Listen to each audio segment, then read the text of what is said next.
Big day for President Trump. He has just arrived in Israel. As you can imagine, there's massive security there. This is the first time a president's ever gone to Israel on his first foreign trip. And as you know, when you go on these trips, there are a lot of rules on these big events. Even world leaders seem to have a little confusion about where to stand. Take a look at what the cameras caught this morning.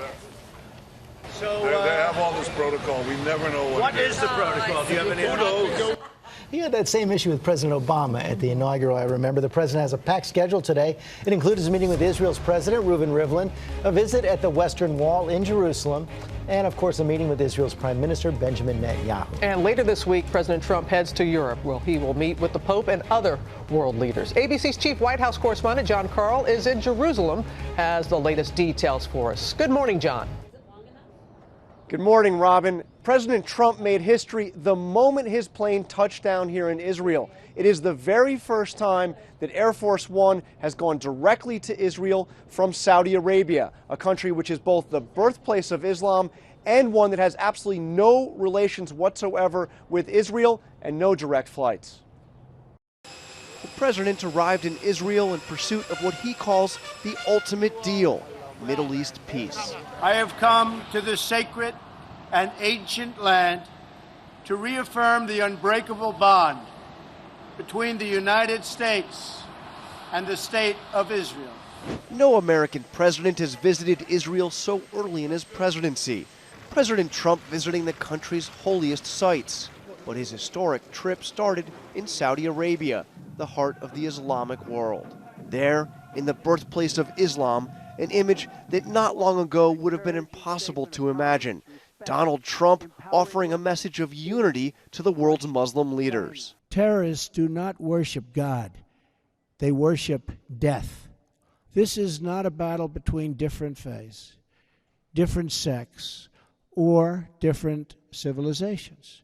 This is a battle between barbaric criminals who seek to obliterate human life and decent people, all in the name of religion. In the audience, the leaders of more than 50 different Muslim nations. I stand before you as a representative of the American people to deliver a message of friendship and hope and love. That is why I chose to make my first foreign visit a trip to the heart of the Muslim world. The president's words and his tone dramatically different from the campaign, when he proposed banning all Muslims from entering the U.S. and portrayed Islam as the enemy. I think Islam hates us. There's something there that there's a tremendous hatred there. This time, talk of partnership and cooperation in the war on terror. But he did challenge these leaders to take the lead in defeating the terrorists in their midst. A better future is only possible if your nations drive out the terrorists and drive out the extremists. Drive them out.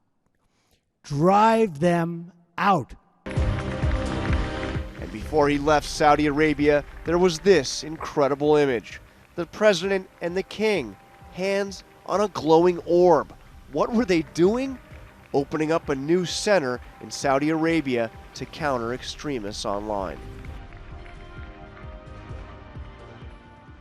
The president will be meeting here with Israeli Prime Minister Bibi Netanyahu and with Palestinian leader Mahmoud Abbas, but these will be separate meetings. For all the talk of a peace deal by President Trump, the two sides at this point aren't even talking to each other about it yet.